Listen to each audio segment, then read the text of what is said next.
À Cocody-en-Grès, les murs sont hauts, les portails électriques, et les domestiques passent par derrière. Hawa connaissait ces règles sans jamais les avoir apprises. On ne lui demandait pas son avis, seulement son corps au travail. Se lever avant le soleil, se coucher après les autres, disparaître quand les invités arrivaient. On l'appelait Hawa, mais dans la cour de la grande villa de Cocody-en-Grès, personne ne prenait la peine de prononcer son nom. Pour Madame Bénédicte Cassis, sa patronne, elle n'était que la petite, celle qui balaie tôt le matin, lave les marmites noircies et dort dans une chambrette derrière la cuisine. Hawa venait de Cany, au nord, envoyée à Abidjan par une tante avec une promesse vague. « Va travailler, la ville va t'aider. » Chaque soir, quand Hawa jetait l'eau sale dans le caniveau, elle croisait Yao Conan, le vigile du quartier. Grand, toujours en uniforme kaki, il gardait une autre villa un peu plus loin. Il parlait peu, mais ses silences rassuraient. Petit à petit, les regards sont devenus des paroles, les paroles des rires, et les rires des promesses murmurées sous le manguier du carrefour.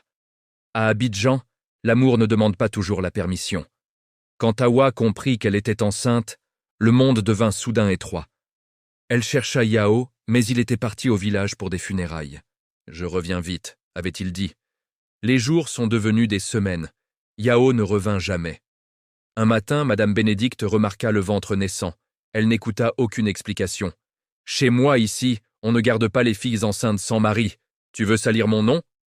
Madame Bénédicte Cassis se disait femme respectable, chrétienne, mère exemplaire.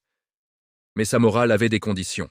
Quand elle vit le ventre d'Hawa s'arrondir, elle ne vit pas une jeune fille vulnérable. Elle vit un risque, une tâche sociale. « Je ne veux pas d'histoires ici », trancha-t-elle. Le soir même, Hawa quitta la maison avec un sac plastique, quelques vêtements, et une honte qui ne lui appartenait pas. Aucun adieu. Elle fut renvoyée sans salaire, sans protection, sans même le temps de comprendre comment une grossesse pouvait devenir une faute professionnelle. La loi n'entra jamais dans la cour, le voisinage non plus. Le quartier savait pourtant. On avait vu Yao Conan, le vigile, parler à Hawa le soir. Mais on laissa faire. Quand Yao partit au village pour des funérailles, personne ne s'inquiéta. Quand il ne revint pas, personne ne demanda des comptes. À Abidjan, elles m'ont abandonné une domestique enceinte, moi, et pas un scandale. C'est une habitude silencieuse. On disait plus tard qu'il s'était installé ailleurs, ou qu'il avait pris une autre femme au village. Personne ne sut la vérité, et Hawa, elle, n'eut jamais la force de chercher davantage. Hawa descendit plus bas encore dans l'échelle sociale.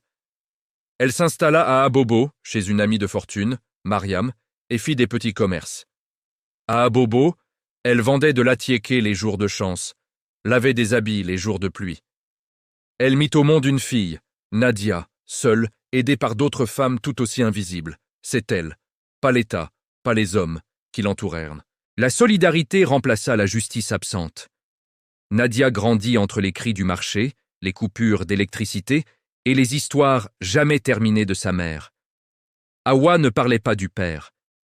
Nadia grandit avec une question interdite. « Mon père est tout ». Quand Nadia insistait, elle répondait seulement « Ton père, c'est quelqu'un que la route a avalé ». À l'adolescence, Nadia ne se contenta plus de cette réponse. À l'école, on lui demandait souvent « Ton papa fait quoi ?» Elle souriait, mais la nuit, la question revenait comme un tambour. Elle fouilla dans les rares affaires de sa mère et découvrit un vieux carnet où un nom était griffonné, Yao Conan, et un village, Zata. Hawa répondait peu, non par honte mais par fatigue. Elle avait appris que raconter son histoire ne la protégeait pas. Elle préférait apprendre à sa fille à lire, à parler droit, à ne pas baisser les yeux. À 16 ans, Nadia décida de chercher. Pas par manque d'amour, mais par besoin de vérité. Contre l'avis d'Hawa, Nadia entreprit le voyage. Elle prit un car poussiéreux, traversa les plantations de cacao, posa des questions aux anciens. Certains se souvenaient de Yao, d'autres secouèrent la tête. Un vieil homme finit par dire « Les hommes, ma fille, laissent parfois des enfants sans laisser de traces. » Le nom Yao Conan la conduisit au village de Zata.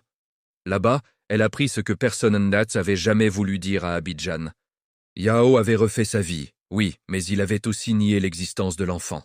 Non par ignorance, mais par choix. Le village savait, le village s'était tu. Cette fois pourtant, la parole circula. Les anciens convoquèrent Yao.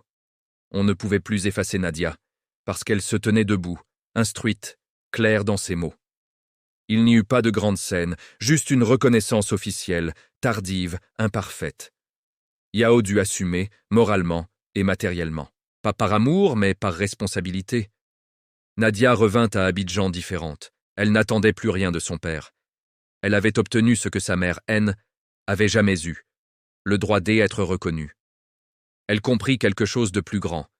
Son histoire ne commençait pas par un abandon, mais par le courage silencieux d'une femme rejetée trop tôt par la ville. Elle serra sa mère longtemps. « Je sais d'où je viens. » Dit-elle pour Awa, pour la première fois depuis longtemps, le poids sur sa poitrine se fit un peu plus léger, comme si la vérité, enfin regardée en face, avait cessé de faire honte. Quelques années plus tard, Nadia devint assistante sociale. Elle travaillait précisément avec les jeunes domestiques. Elle les informait de leurs droits, les accompagnait quand les patronnes menaçaient, écrivait des lettres là où autrefois on se taisait. Awa, vieillissante mais droite, la regardait faire. « Moi, on m'a cassé, disait-elle doucement, mais toi tu répares. » La réparation ne fut pas spectaculaire. Elle fut lente, collective, imparfaite, mais elle prouva une chose. Ce que la société ivoirienne abandonne, les femmes peuvent le relever, à condition que la vérité circule et que le silence change de camp. Quand une femme qu'on a fait taire apprend à sa fille à parler, le pays change sans bruit.